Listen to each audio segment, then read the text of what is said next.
Despite their racial and gender-segregated environments, the Hidden Figures were able to accomplish enormous achievements, crossing and crushing frontiers in the world of STEM, science, exploration, and aerospace.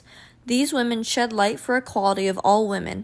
Science, technology, engineering, mathematics, a leading field of study for people devoted to learning, discovery, innovation, and inspiring people of the world. Countless missions, experiments, and modifications have been made throughout the STEM industry's history. Great names Neil Armstrong, John Glenn, and Albert Einstein, the more renowned STEM leaders of the world, known for their accomplishments and for being leaders. One thing they do not tell you about is the woman. The females of the STEM field are less shown to the limelight and tend to be pushed aside in importance. NASA, a premier and leading aeronautical institute formerly known as the NACA, demonstrates segregation and biases against them. Women were powerful, but their additions went unnoticed.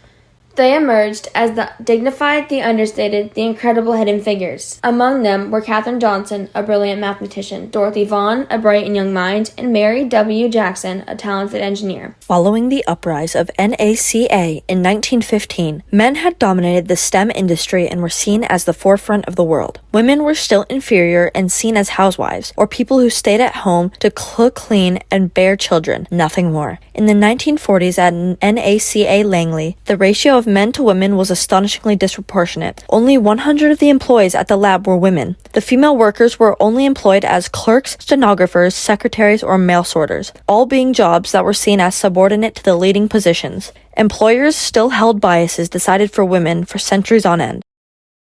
As the Second World War continued in the early 1940s, more men were being drafted to fight, leaving employment gaps in the workforce of NACA Langley. The NACA took advantage of promising female mathematicians and engineers to fill the spots left behind. As the war went on, the number of women at Langley increased from a mere 100 to 1,000 female employees. This was the start of evolution. This was the start of equality.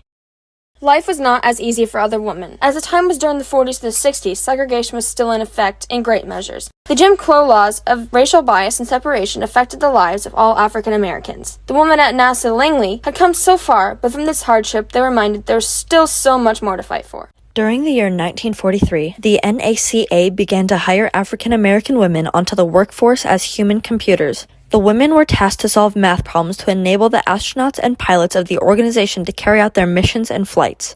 Although hired into the administration, the women of Langley were treated unfairly on account of their race and gender. They were forced into the other side of the building, known as the West Area Computers. Reputably known as the Hidden Figures, Mary Jackson, Dorothy Vaughan, and Katherine Johnson all began to work in the West Area Computing section of the building as mathematicians spanning from the years 1943 to 1953. However, Dorothy Vaughan was the first to join the group of female African Americans to work at the NACA. In the beginning of the NACA's integration of female African Americans to the administration, Langley was in the heart of the South, in Hampton, Virginia. Racial segregation was more prominent than that of other locations. Working there quickly became a daily struggle. NACA Langley was a strict white and colored-only separated building complete with divided bathrooms, working offices, and cafeterias. On top of facing general discrimination, women were discounted and were not measured as on par with the men. Women were repeatedly called girl and faced backlash by other employees who belittled them. In the year 1949, despite the racial and gender biases against her, Dorothy Vaughan became the first African-American female to supervise staff at the NACA, crossing a frontier for women in the world of STEM to accomplish something beyond themselves. The world of STEM was changing during the 50s when Mary W. Jackson and Katherine Johnson began their careers. Both began working at the West Area Computer section of the buildings and faced similar limitations to those that came before them.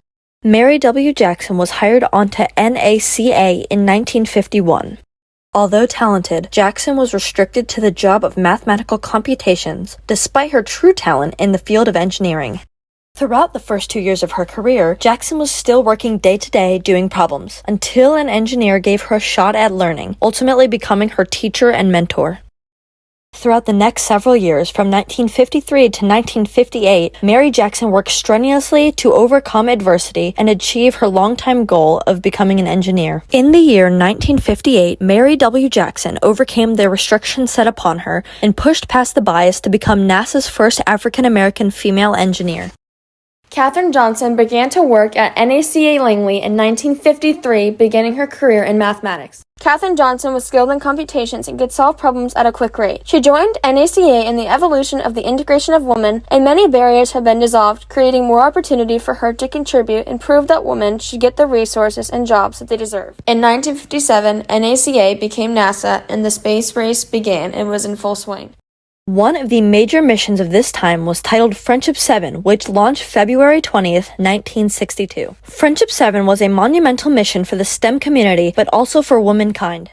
Fellow astronaut John Glenn became the first astronaut to orbit the Earth successfully, a mission that required many people to contribute in order to get the job done. 3 of these people being Katherine Johnson, Dorothy Vaughan, and Mary Jackson. Mary Jackson worked as an engineer to successfully manipulate the parts of a spacecraft to accommodate the mission for its intended use. Katherine Johnson and Dorothy Vaughan worked alongside the human computers on this mission and computed equations for the path and trajectory of the craft. Specifically, John Glenn requested Katherine Johnson to verify the equation that the computer had solved to confirm its accuracy.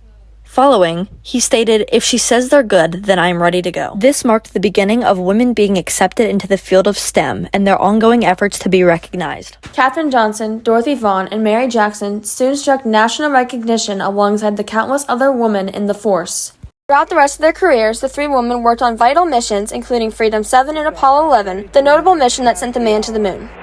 Major accomplishments were marked by the hidden figures, including allowing women to become noted on the receipts of equations, giving them credit. Women were also allowed to be leaders, which was once a male-only job, and women were allowed to reach for the stars and cause change for the future. The hidden figures joined an important organization at NASA Langley titled Federal Women's Commission, where they fought for the equality and further acceptance of women into the workplace soon after they retired. Many years later, in the turn of the century, the contributions of the women still linger on as their recognition skyrocketed. In the 2010s, movies and films were created based on the women's lives, and many books were made as well. One of the movies being Hidden Figures, based off the book by Margot Lee Shetterly. The movie follows the 3 women portrayed by Octavia Spencer, Janelle Monáe, and Taraji P. Henson, and demonstrates the segregation they faced and the impact they made on the people around them. Additionally, NASA in the United States recognized the women with dedications to them on account of their efforts. In 2015, Katherine Johnson was awarded the Presidential Medal of Freedom on account of her dedication to discovery and contributions to our country. In 2019, Dorothy Vaughan was awarded the Congressional Gold Medal on account of the legacy she left behind and her ideas and how they changed NASA for the better.